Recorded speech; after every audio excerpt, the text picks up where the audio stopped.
कामयाबी ना मिलने के ऊपर, नाकाम होने पे भी मैं कहता हूं सेलिब्रेट करो। क्यों बेटा? मैं ये कहता हूं कि जब तुम कुछ काम करते हो तो या दो में से एक बात होगी, या तो तुम कामयाब हो जाओगे या नाकाम हो जाओगे। ऐसे ही है ना? गौर से सुनो मेरी बात, बहुत अहम बात है। अगर तुम कोई काम करते हो या तो कामयाब हो जाओगे, कामयाब होगी तो सेलिब्रेट करो। कि सेलिब्रेट किस बात का?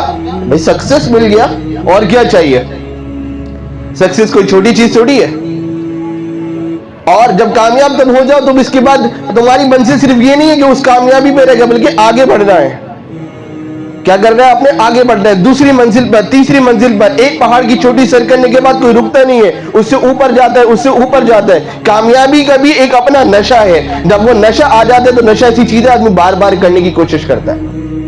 और अगर तुम नाकाम हो जाते हो तो मैं तो कहता हूं तब भी सेलिब्रेट करो। सुन रहे हो मेरी बात? समझ रहे हो? क्यों? कोई बता सकता है सेलिब्रेशन क्यों? सेलिब्रेशन इस बात की कि कम से कम ये तो तुमने कंफर्म कर दिया, ये बात तो तुमने मानवा ली कि तुम मर्द मैदान हो। और देखो, कामयाबी ना मिलने के ऊपर, नाकाम होने पे भी मैं कहता हूं सेलिब्रेट करो। क्यों? क्योंकि देखो, अगर मिसाल के तौर पर कामयाबी आपने हासिल करनी है, आपके सामने 4 रास्ते हैं। एक रास्ता कामयाबी का रास्ता है, 3 रास्ते नाकामी की तरफ जाते हैं। तो कम से कम तुमने नाकाम होकर ये तो साबित कर दिया ना कि ये वाला रास्ता तुम्हें मालूम है कि ये वाला रास्ता है जो नाकामी की तरफ जाता है। अब तुम्हारे सामने सिर्फ 3 रास्ते बाकी हैं। Now come to the starting point. फिर दूसरी तरफ से आप चलना शुरू करो, फिर दोबारा शायद नाकाम हो जाओ कि वो 3 रास्तों में से जो असल कामयाबी का रास्ता है उसके अलावा किसी और डायरेक्शन में चले जाओ, मगर फिर दोबारा वापसी आना, सेलिब्रेट करना, क्योंकि अब तुम्हारे सामने 2 ही रास्ते हैं। फिर दोबारा से तुम चलोगे, हो सकता है तुम इस दफा भी गलत रास्ता चुन लो, मगर फिर क्या होगा? नाकाम होने के बाद दोबारा आना, सेलिब्रेट करना। अब तुम्हारे पास सिर्फ एक ही रास्ता है और वो यकीनी तौर पर कहां जाएगा?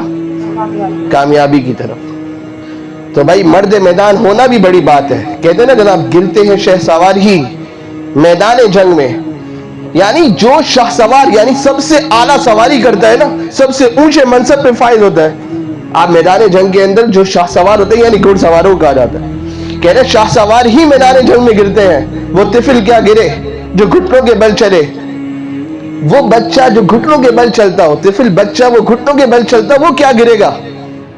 कौन गिरता है मैदान में? शाहसवार गिरते हैं, बड़े लोग गिरते हैं।